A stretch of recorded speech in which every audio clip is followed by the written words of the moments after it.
Es la pregunta del millón. ¿Sí? Para que no te tires 1.000.000 de años esperando un milagro y tu terapeuta forrándose a tu costa.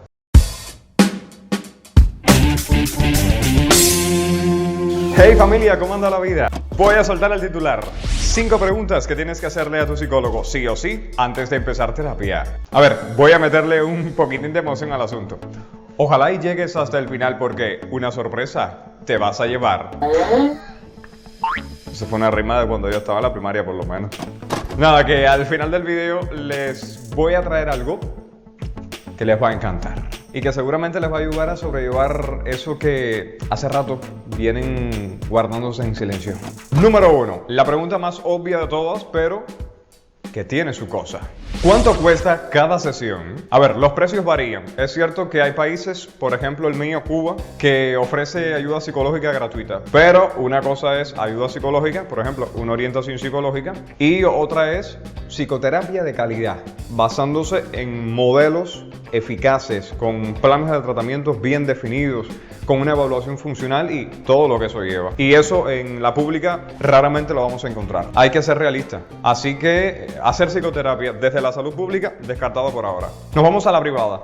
¿Qué le vamos a hacer? El sistema que nos quiere tanto. Y por acá tengo a Melissa. Melissa nos va a contar los precios de ir a terapia por allá por mi México lindo y querido. Y pues bueno, en mi país la terapia ronda entre los 180 y 2,000 pesos o un poco más abajo.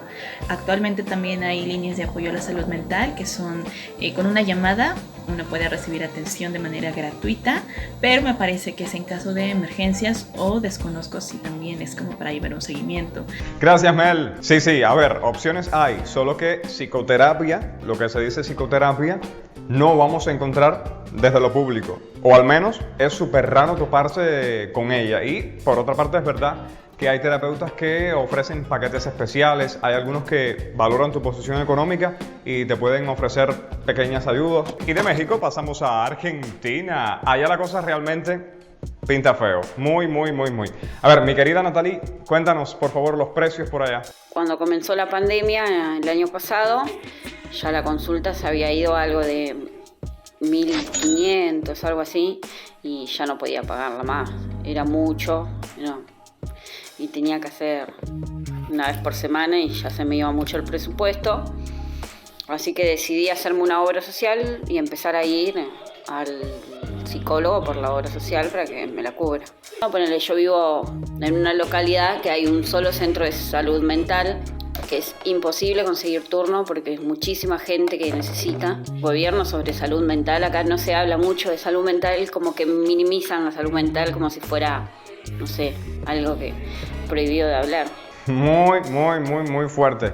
Como está la peña por allá. Y también los precios de las terapias. Pero te ponen contra la pared. O pagas o cargas toda tu fucking vida con un problema de salud mental. Muy sad. Y en España les pongo otro ejemplo. La terapia está entre los 40 y los 100 euros. Ahí. Eso sí, ni se les ocurra pedir terapia en la pública, que allá los psicólogos se pueden contar con una mano. Bueno, ya saben, pregunta clave, ¿cuánto cuesta cada sesión? Y esa me lleva a la próxima pregunta. Número 2. ¿En cuántas sesiones promedio se resolverá mi problema? Y esta pregunta no es decorativa, es la pregunta del millón. ¿Sí? Para que no te tires 1.000.000 de años esperando un milagro y tu terapeuta forrándose a tu costa.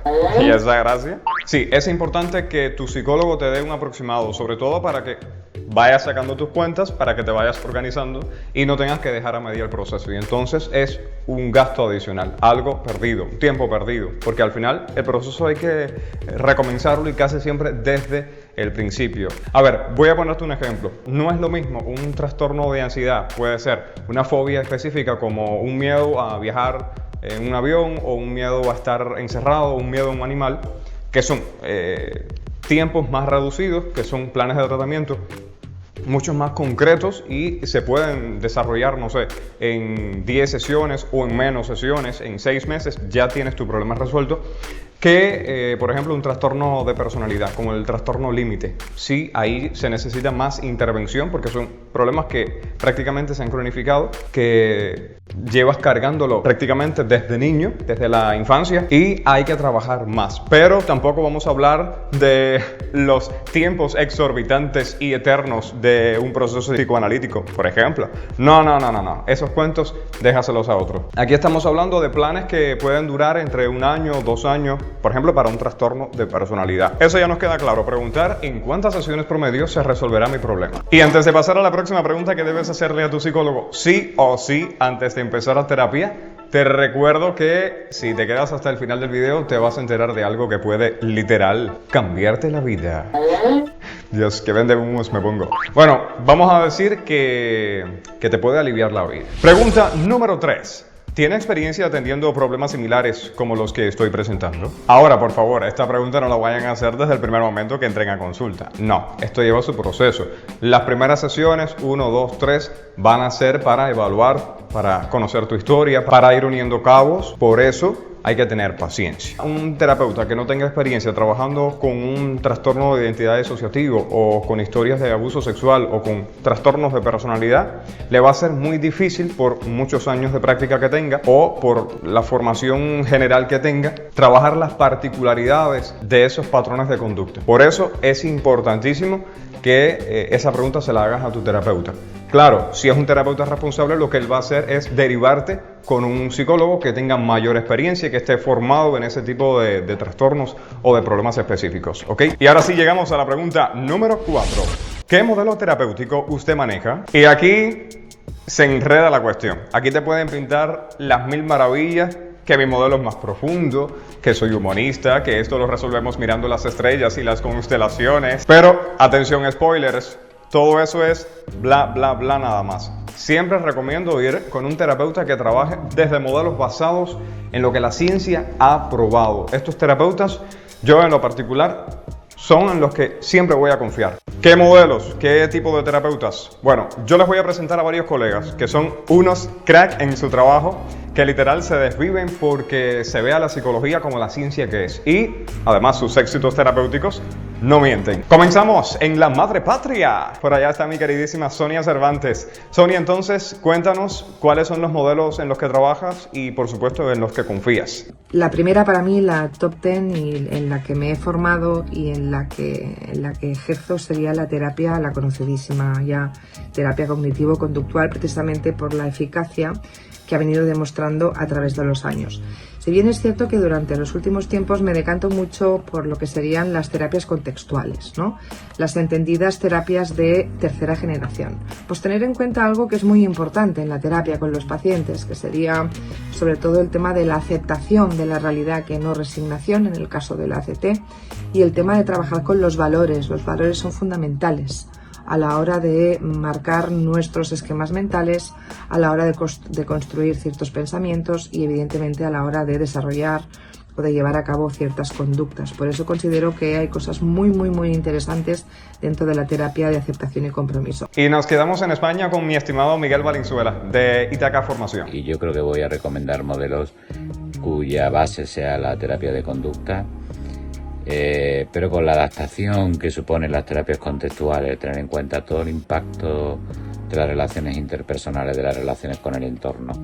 Me parece fundamental que eso lo tengamos claro y entonces tanto AT como DBT como FAT me parecen excelentes y en función del tipo de problemática a tratar recomendaría una u otra. No podría dar un número uno, aunque reconozco mi pasión personal por la psicoterapia analítico-funcional.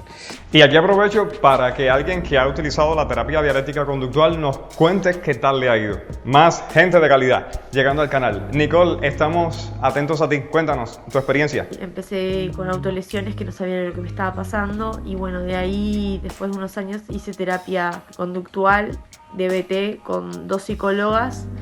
Y bueno, me enseñaron un montón de tips para calmar las crisis. Por ejemplo, un tip para ponerles ejemplo para no cortarse, marcarse las zonas donde uno se corta con marcador rojo y ver el rojo ya calma y se llega a extremos límites de llorar y no parar y palpitaciones. una ducha de agua fría con lo que tengas puesto, con la ropa que tengas puesta, y esa te deja de cama. Yo en esa tengo experiencia porque la hice y me fue súper bien. Gracias por tu sinceridad y por hablar abiertamente de tu proceso. Ahora vamos a regresar a mi querido México. Por allá está un apasionado de la psicología y un hombre que me consta pone al paciente por delante cada vez que tiene la oportunidad. Y es muy grande lo que están haciendo desde su clínica Itecoc Terapias. Entonces, ¿cuáles son los modelos terapéuticos más eficaces? Vamos con Eden Alexis. Hay ciencia detrás de la terapia conductual. Tiene un objeto de estudio muy claro, una metodología y técnicas derivadas del condicionamiento clásico y del condicionamiento operante. ¿Para qué situaciones? Problemas de ansiedad, depresión, fobias, diversas situaciones clínicas, por un lado. Pero también recomendaría, por ejemplo, la terapia dialéctica conductual para situaciones que tienen están relacionadas con la desregulación emocional, alguna serie de comportamientos que pues, en algunas ocasiones pueden la vida de la persona estar en riesgo, como en el abuso de sustancias, trastornos de la conducta alimentaria, comportamiento autolesivo. Ya escucharon nombres: terapia cognitivo-conductual, terapia de aceptación y compromiso, la DBT, la dialéctica conductual, terapia de conducta. Es decir, por ahí va las decisiones que tenemos que tomar cuando vayamos a terapia. Le preguntamos a nuestro terapeuta, primero puede que lo googleemos, que busquemos en su perfil y demás, los modelos terapéuticos que trabajan, y si vemos que es alguno de estos, ahí es donde tenemos que probar. Y llegamos a la última pregunta, número 5. ¿Puedo recaer después de la terapia? A ver, siempre hay un riesgo. La conducta humana suele dar sorpresas y otras veces simplemente se suelen reactivar comportamientos en determinados contextos o cuando hay cierta vulnerabilidad. Es verdad que no siempre vamos a hablar de recaídas. Al final el sufrimiento forma parte de la vida y van a aparecer momentos difíciles, vamos a vivir duelos, vamos a vivir pérdidas, y es normal que en ese contexto, en ese momento de vulnerabilidad, nos sintamos mal. Pero eso no quiere decir que todo el proceso, todo lo que hemos hecho se haya perdido. El terapeuta, eso sí, te tiene que preparar para estas posibles recaídas. De hecho, cualquier plan de tratamiento que se respete debe culminar con la prevención de recaídas. Ahí vas a tener pautas de actuación por si vuelven los ataques de pánico, por ejemplo, o por si intentas autolesionarte otra vez, por si sientes que se está repitiendo lo que tanto le ha subido. Por eso es importante preguntarlo desde el principio, si es posible, para saber si tu terapeuta te va a ofrecer un servicio completo o va a ser un servicio a medias. Y hasta aquí el primer capítulo de Te lo contaron al revés, versión youtuber. Sí, estoy estrenando playera. Y ahora sí, voy a meter de nuevo un poquitín de emoción. Algo súper chulo que me encantaría que fueran parte de él. A ver, desde hace un año participo en el proyecto Improving Life. Somos un grupo de psicólogos jóvenes que ofrecemos orientación psicológica gratuita y vamos a estar encantados de acompañarte. Queremos ser parte de tu proceso. Cualquier duda que tengas sobre terapias, problemas que estés pasando, en fin, puedes escribirnos cuando quieras. En la descripción les voy a dejar el enlace. Y ahora se acabó lo que se daba. No olviden suscribirse al canal Ale al Revés. Soy yo, un servidor, un amigo.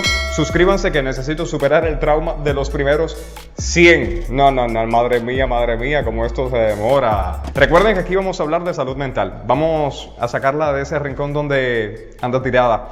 Vamos a ir creando una comunidad que se atreve a salir del closet del sufrimiento humano. No es que sea cool sufrir, pero tampoco es un delito, ¿ok? Chao, los quiero un mundo.